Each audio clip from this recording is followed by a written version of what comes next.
Esta coletiva de imprensa, solicitada pela oposição, que compõe mais de 130 deputados, eu quero aqui parabenizar todos os deputados da oposição que entendem que este momento é um momento de união. Eu fiz questão de também convidar o líder da oposição no Senado, nosso grande mentor e amigo, senador Rogério Marinho, que também fará uso da palavra. Para não ficar uma fala pessoal, nós da oposição entregaremos para vocês um manifesto em defesa da democracia e da liberdade do Brasil. Temos veículos de imprensa de outras nações, que inclusive, após aí o deputado Gayer, já ficará à disposição para também traduzir, pois é importante que todo o cenário internacional, e não só aqui, enxergue o que está acontecendo. A oposição da Câmara dos Deputados traz à nação brasileira um alerta urgente sobre o estado de exceção que se instala silenciosamente, mas a olhos vistos em nosso país. O Brasil está vivenciando um preocupante processo de erosão de suas instituições e de ataque sistemático às liberdades individuais e coletivas. A censura, a perseguição política contra aqueles que ousam discordar do establishment é flagrante. Jornalistas, influenciadores, políticos e cidadãos em geral, alinhados à direita, têm sido alvos de medidas autoritárias que violam princípios fundamentais da Constituição Federal e tratados internacionais de direitos humanos.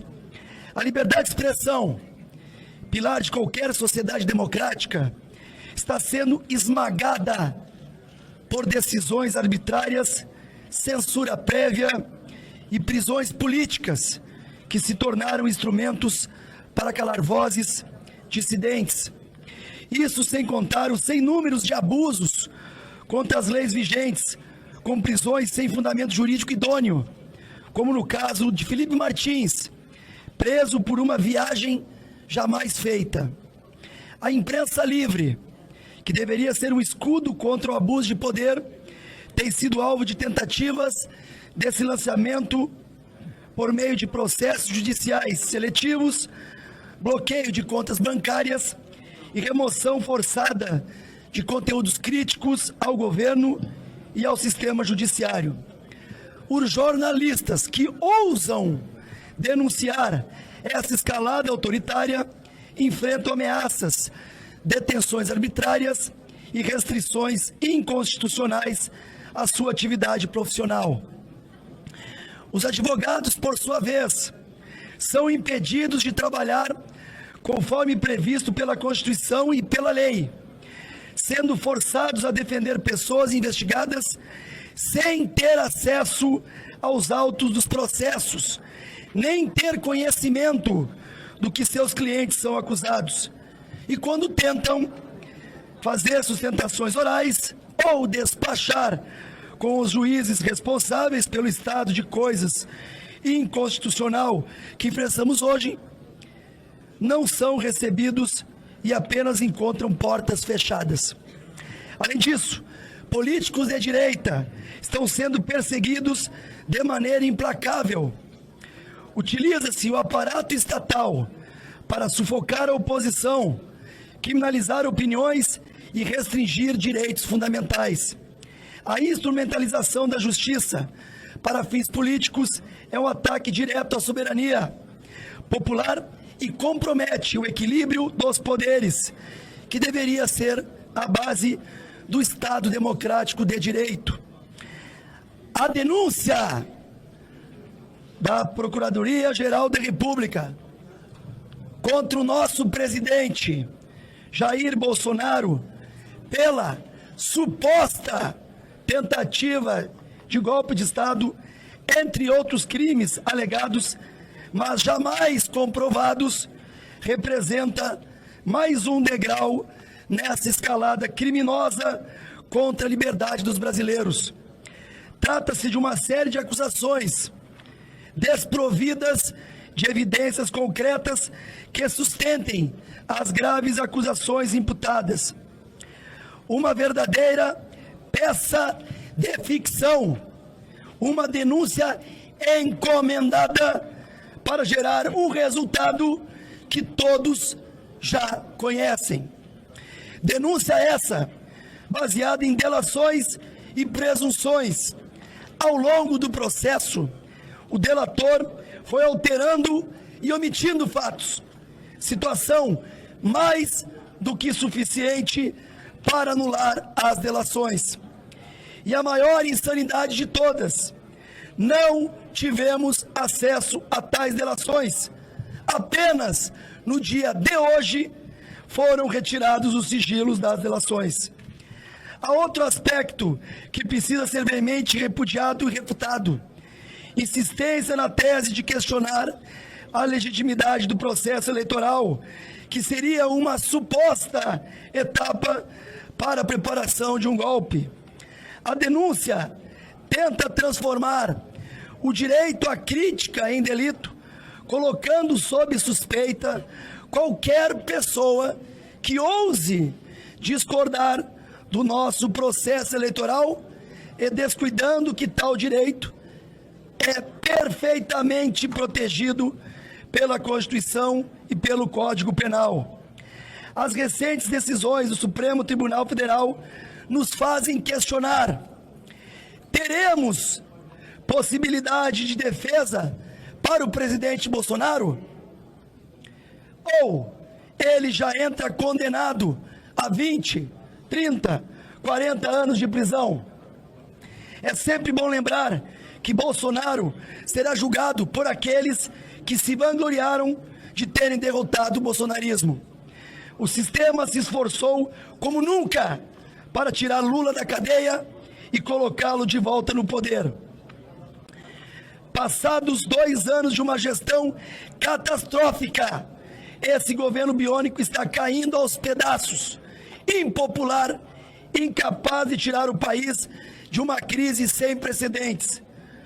Povo faminto, escândalos de corrupção estourando todos os dias, sigilo de 100 anos para os gastos da primeira-dama Janja. A única conquista desse grupelho político que tomou o país de assalto é a denúncia contra Jair Bolsonaro.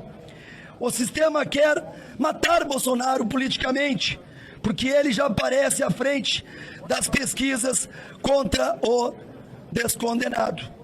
Essa semana recebemos um relatório contundente da Associação dos Familiares das Vítimas do 8 de janeiro, que reúne documentos de todos os tipos de violações de direitos praticados nos últimos anos.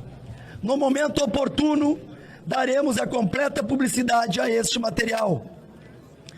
Aqui bem próximo da Praça dos Três Poderes, centenas de pessoas nos trazem relatos de maus tratos de toda espécie e seus advogados afirmam que estão sendo cerceados nas prerrogativas. Precisamos esclarecer o que as pessoas dizem que está acontecendo dentro dos presídios, por exemplo.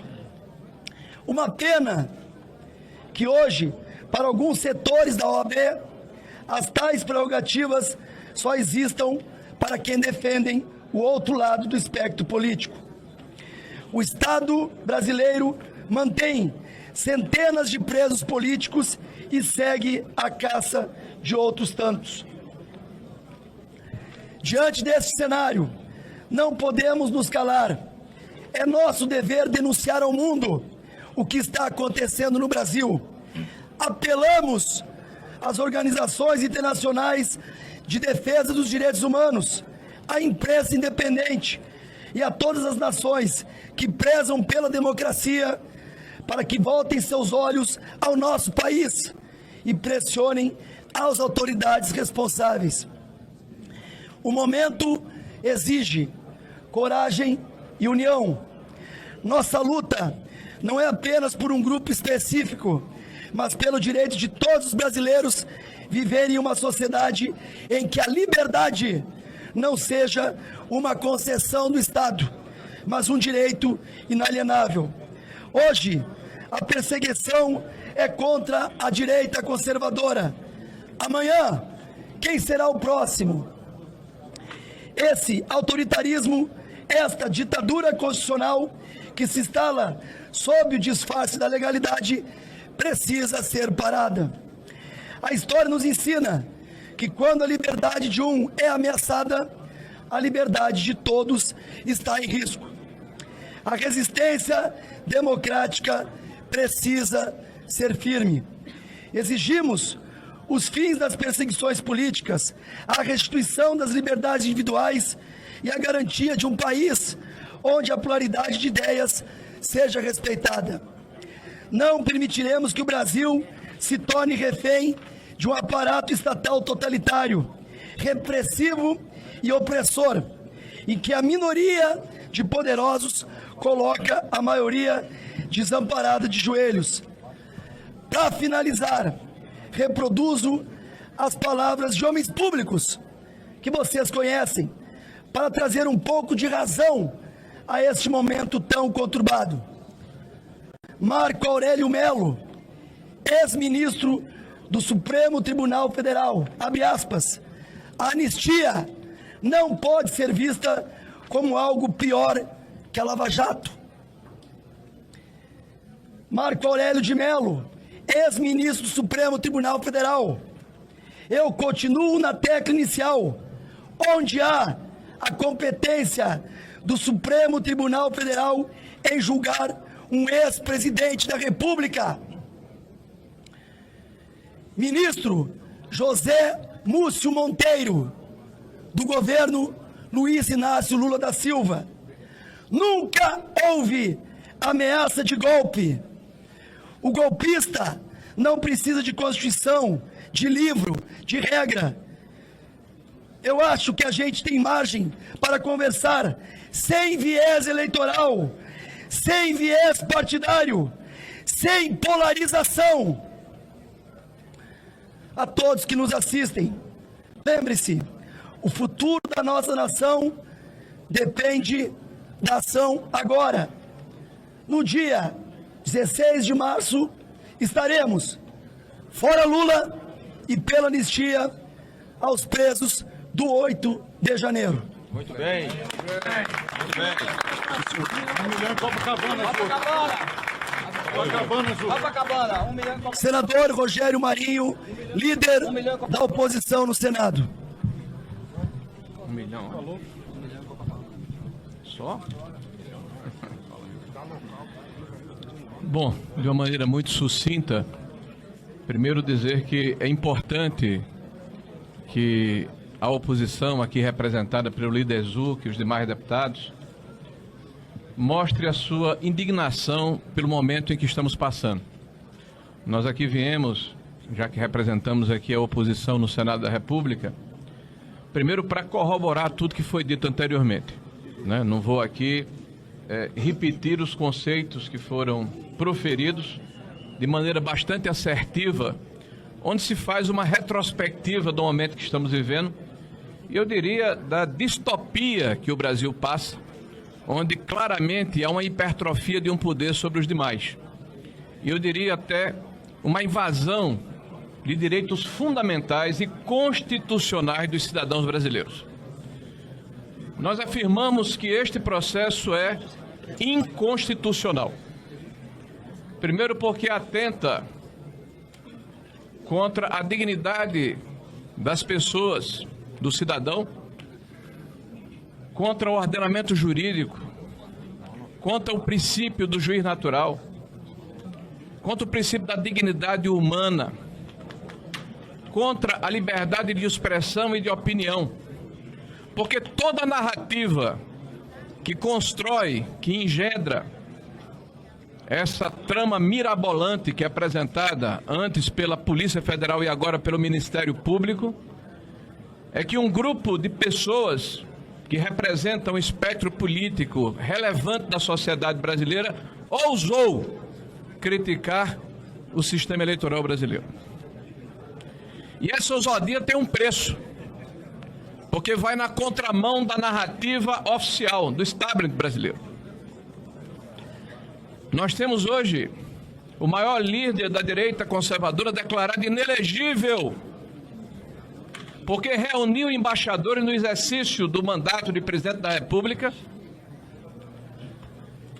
para dizer, fundamentado por um inquérito policial aberto, a pedido da então presidente do Tribunal Superior Eleitoral do Brasil, que era público na época, que todos conheciam, e nesse inquérito estava consignado,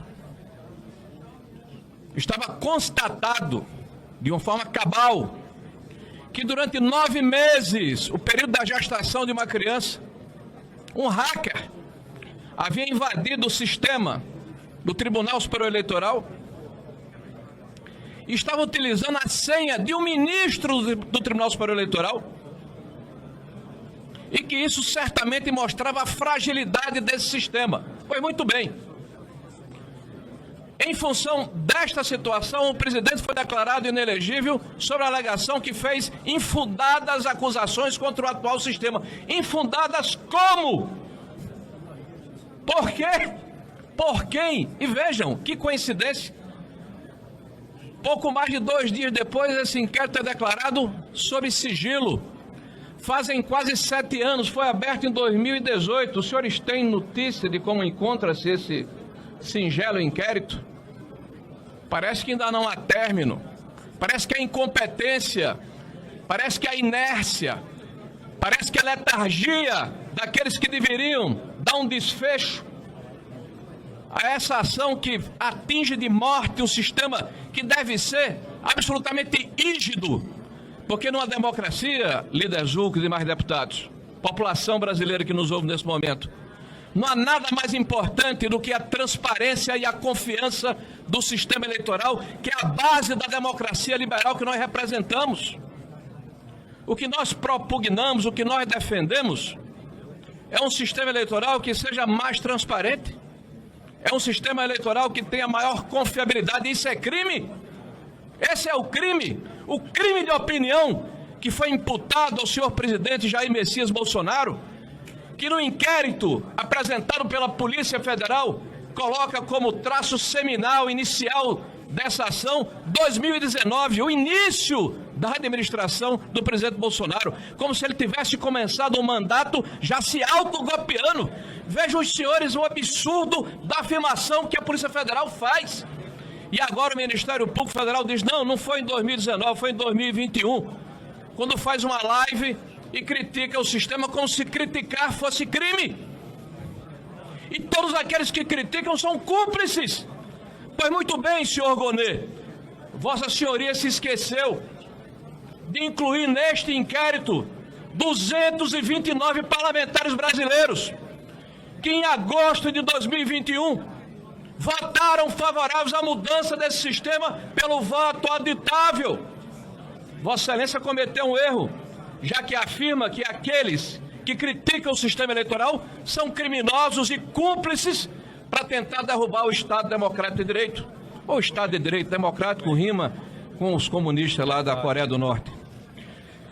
Pois muito bem, senhores, vejam o inusitado dessa trama. E apoiada na delação de um cidadão que teve que depor diversas vezes para corrigir as suas afirmações em função das lacunas e incongruências que eram apresentadas.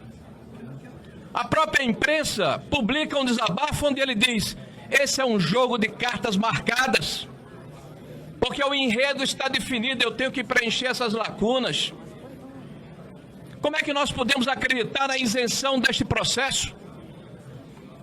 Na isenção de um ministro que preside esse inquérito e é o mesmo ministro que se coloca como inimigo e adversário do principal acusado e se coloca como a vítima de uma eventual trama, que deu entrevistas falando a respeito do que iria julgar.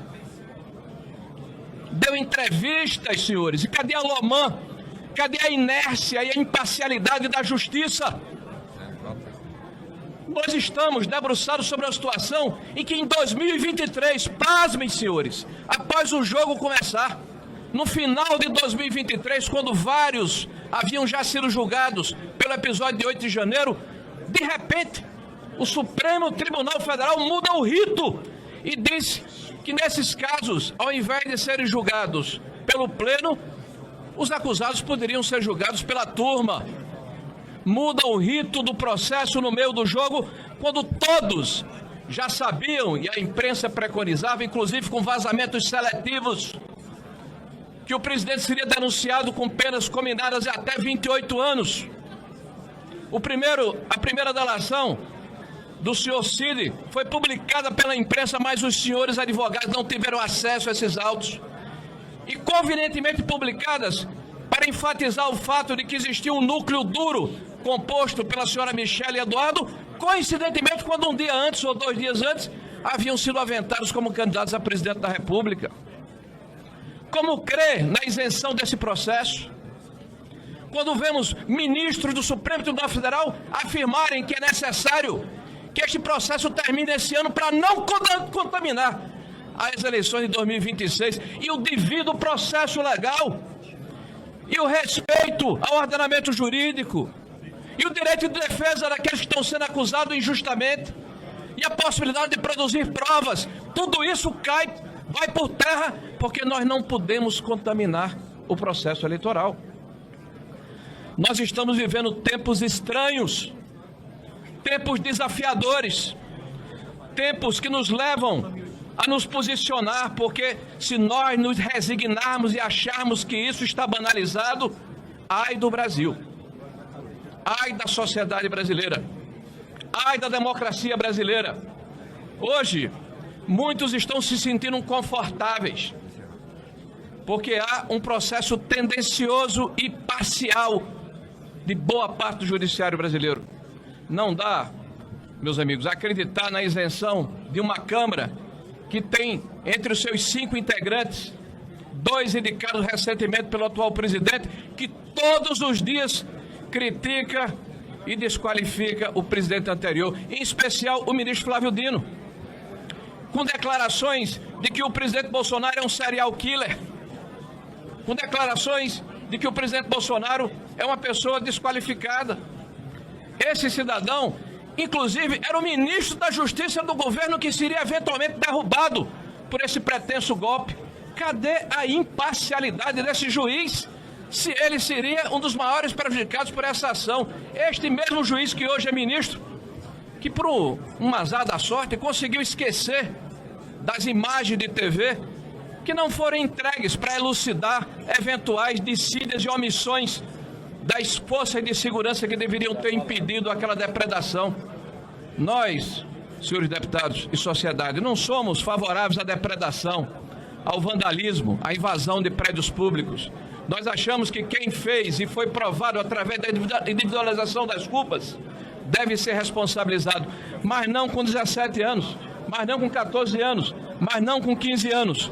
Por isso, peço que reflitam a respeito do que estamos conversando aqui e da necessidade de entendermos que a sociedade brasileira precisa sim de pacificação, precisa sim de conciliação, mas precisa sobretudo de justiça. Muito bem. Deputada Carol Detoni, líder da minoria.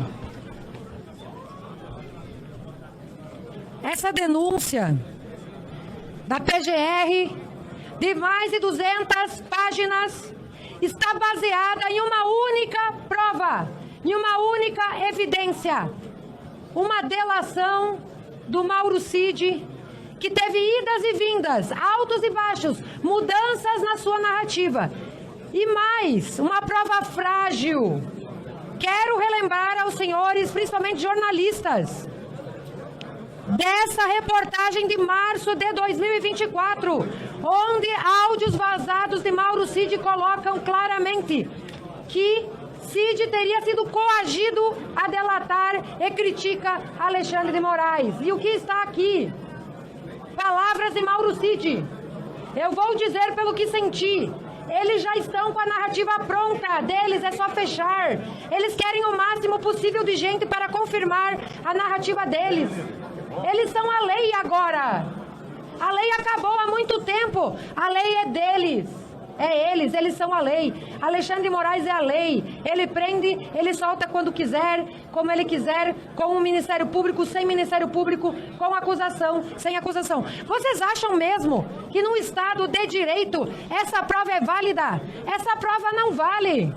Isso é uma aberração jurídica. Isso é uma narrativa construída que tem endereço certo para tentar intimidar não só o ex-presidente Bolsonaro, mas toda a direita existente nesse país, toda a oposição, todos os parlamentares, todos os senadores, porque acabou. O Estado Democrático de Direito acabou. O Tribunal, o Supremo Tribunal Federal é um tribunal político e não é mais um tribunal jurídico. Quando a política entra pela porta de um tribunal, a justiça sai pela outra. E é disso que estamos tratando. Então que fique muito claro aqui, tudo que os nossos colegas falaram, o líder Zucco, o líder Rogério Marinho, divulguem o máximo isso, pois nós temos que lutar para restabelecer o devido processo legal, a ampla defesa, pois é uma perseguição política clara do presidente Bolsonaro. Portanto, não vamos desistir, vamos lutar pela anistia já aos presos políticos do país, porque essa desproporcionalidade já passou da conta e a sociedade brasileira, pesquisa realizada, é a favor da anistia. Anistia já! Muito obrigado. Anistia já! Anistia já! Anistia já! Anistia já! Anistia já! Anistia já! Está encerrada a presente coletiva de imprensa e vamos agora no plenário defender o que deve ser defendido do presidente Bolsonaro.